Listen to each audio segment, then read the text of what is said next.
पवार साहेबांनी त्या ठिकाणी टेंभुर्णीला सभा घेतली. आता खारे साहेबांनी सांगितलं त्या सभेला तुफान लोकांनी गर्दी केली आणि त्या एका सभेवरती आमचं चित्र बदललं आणि आम्ही त्या ठिकाणी 30,600 मतांना मी खारे साहेब.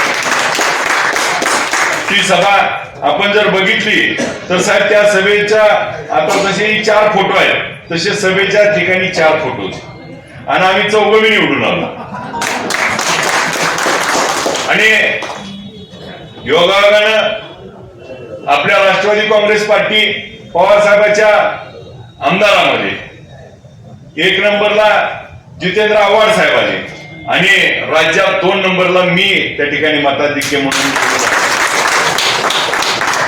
त्या निवडणुकीचं वैशिष्ट्य असं होतं की जे पवार साहेबाला सोडून गेले होते त्यांना धडा शिकवायसाठी लोक त्या ठिकाणी कंबर कसून त्या ठिकाणी उभा होती.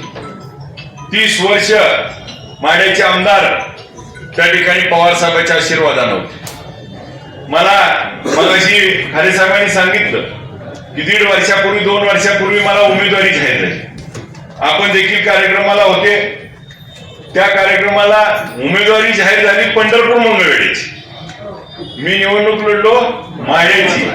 एका बाजूला पंढरपूर मंगळवेढ्यामध्ये तयारी केली. 2 वर्ष त्या ठिकाणी सगळी तयारी केल्यानंतर मला पार्टीनं सांगितलं आपल्याला थोडा इथला विचार घेऊन इथल्या काही जणांचा वशिला होता तुमच्या सोलापूरचा त्याच्यामुळे आम्हाला थोडा मग मला सांगितलं की तुम्ही तिकडं माड्यात तयारी करा.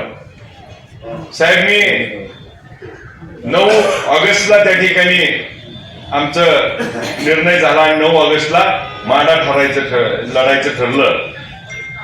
30 वर्षाची सत्ता 3 महिन्यात 30,000 पाहिजे.